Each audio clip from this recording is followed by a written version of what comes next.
Hey, is your service team less than stellar? Does it suck? Stick around. I'm going to give you a 5-step plan to build a service team that will allow you to dominate your market. And welcome to the Restaurant Coach Podcast. It is the cure for the common restaurant. I'm your host, Donald Burns, a restaurant coach and author of the Your Restaurant Sucks trilogy. Now, you have a problem that we need to address. It's your service team. Okay, well, that's not exactly accurate. The problem is you, because you didn't train your service team to dominate the market. Sure, you probably trained them once, maybe twice, but half-ass efforts yield half-ass results. Oh, and please, for the love of all that is sacred, please don't throw out the excuse that you don't have time. Because you know what? You never had time to begin with. Things get done when you make a decision and develop the self-discipline to get what you want. So if your service is so-so, the effort you place into training them was at that same energy level.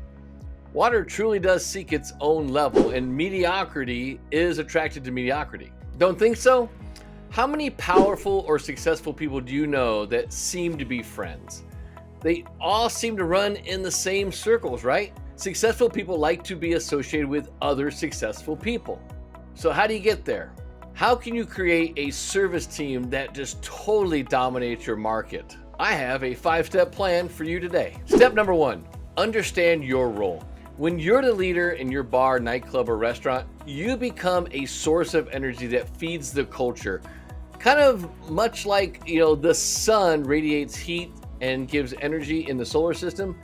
People tend to give the most energy to those they are close to, and also the people they like the most. Those people close to the energy source have it really, really good. Think of it like the planets that are close to the sun, but if you're like Pluto or Uranus, your days are relatively cold and isolated. And honestly, no one wants to be Uranus. You're the energy that creates culture. Make sure to write this down. Bad culture comes from bad energy, which comes from bad leaders. It's not a very complicated equation. If you can take ownership of the idea that your service team gets their energy from you, then you've managed to take a really big step forward towards getting a better restaurant. Step 2, become obsessed with becoming better. So if you're the energy source for your restaurant, as we just talked about, you need to become freaking obsessed with becoming a better person. Now, you might quip that becoming a better person has nothing to do with being a leader, generating profits, creating culture, or building a service team that really truly dominates the market. Au contraire, it has everything to do with those things. Now, defining better is quite personal. It's actually quite subjective. So it's up to you to define what your better could be. It could be that you just become more focused, more dedicated, or more committed. Remember, restaurants get better when the people in them become better people. You can't raise your standards without raising yourself. Most people learn and do based on what's known as modeling. We imitate the actions or behaviors of others because we're kind of chock full of these things called mirror neurons. And the mirror neuron system helps us learn at a fast pace. And we need the entire system to function to survive. I mean, you've been actually modeling behavior from others your entire life. From your parents, to your siblings, to your friends, to those people that you admire, like your teachers, mentors, and coaches. You might not have realized it before, but your behavior is truly a collection of other people's behavior that you've just kind of been exposed to, both the good and the ugly. Now, once you become obsessed with becoming a better person, you can build a service team that truly dominates your market. But you must become obsessed. And I mean really freaking obsessed. Now, the word obsessed gets kind of a bad rap because many kind of associate it with being out of control. And yes, it can be true that if an obsession can't be kept in check, it can actually kind of get out of control. Here's the thing I want you to remember. You either control your obsessions or they start to control you. Now, here's what you can do. You can read, listen to podcasts, watch YouTube videos, substitute audiobooks for music while you're driving, go to seminars, find a mentor, get a coach, hint, hint. Becoming a better person does not require you to sit at the top of the mountain, shave your head, and meditate for hours on end. It just requires you to become obsessed with learning one new thing each day and implementing it into your personal and/or professional life. Remember, we build better restaurants by building ourselves. Leaders are forged through chaos, pressure, and discipline. Anyone who says that leadership is easy is just full of shit. And step number 3, you practice until they whine, and then you practice some more. So now that your energy is amplified and you're becoming a better person, it's time to train. And train like you really mean it. Here's where the path you've been traveling on comes to a fork. You can either step confidently towards dominating your market, or you can meekly kind of shuffle towards settling into mediocrity.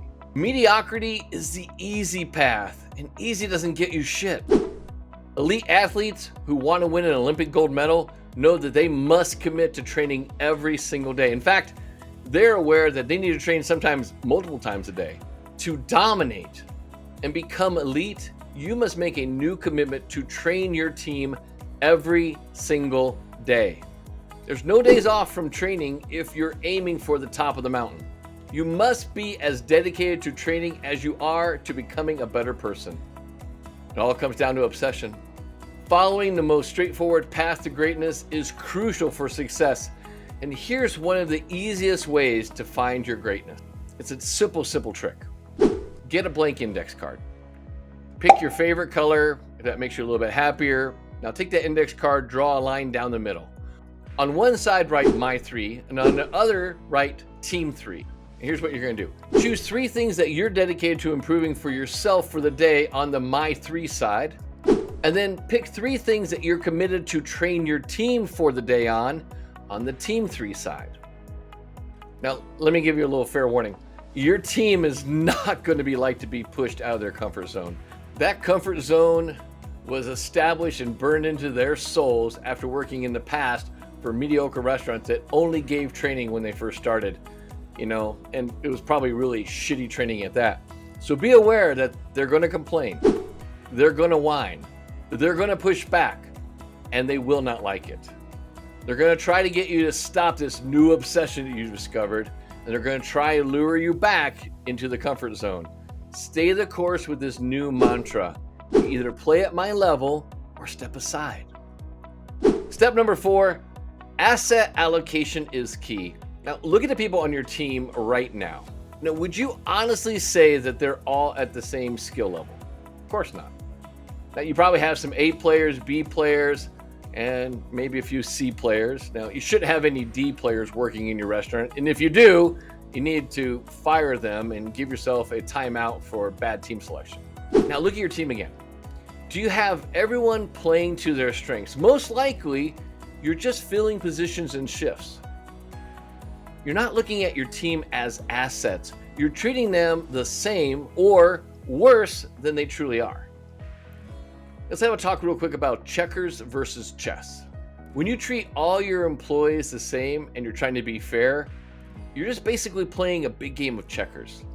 Now, when you look at each individual on your team for their unique strengths and the position that you have them in, and that you can use that position leveraged for their full abilities, then you're playing chess. Managers play checkers, leaders play chess. You're never going to develop a service team that dominates by standing in their way. You need to let them do their job so that they can learn and grow.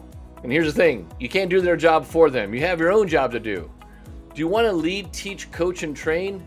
If you say hell yes, then I want you to take away from this that you need to be learning, growing, and developing from someone else. Let me provide you with a few examples of opportunities for growing the team and opportunities where the team doesn't grow. Maybe you've seen some of these. The general manager who's working expo when they should be on the floor orchestrating the guest experience. How about the chef who pushes people out of the way on the line, grabs the plate, and finishes the dish? How about the floor manager who seats everyone and has 3 hourly hosts standing behind the host stand doing absolutely nothing? See, if you're in a salaried position and you're doing the job that's normally fulfilled by an hourly position, you're not managing your assets properly. When you take away the opportunities for people to grow, they're going to leave to work at a restaurant that's going to help them grow. Step 5, got to keep the cycle going. Now it's time to follow the same directions on your shampoo. Rinse and repeat. Excellence, greatness, and market domination requires one critical element, and that is consistency. It's not about taking one step towards being a better person, a better leader, training your team, and suddenly achieving greatness. You're never going to be all set that way. It's always about developing the discipline to take many steps and following through, even when you don't want to do it. Here's my thing I would warn you. Don't expect to be motivated every single day to get out there and make things happen, because you won't be. You don't want to count on motivation. You want to count on discipline. How you develop yourself determines how your team will develop. How consistently you train your team determines how consistently they're going to perform. How much you allow others to grow will definitely determine how much your bar, nightclub, or restaurant is going to grow. It's time to step up and into your potential, because once you start down that path, a true leader really allows others to step up into their greatness. It's all synergy.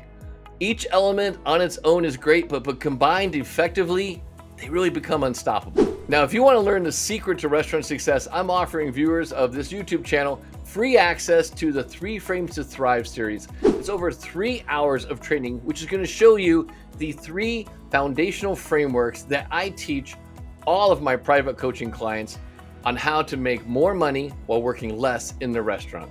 All you gotta do is just head over to 3framestothrive.com and sign up now. Hey, make sure to hit that like and subscribe button before you go. In my next video, I'm gonna give you a 12-step action plan to survive a recession.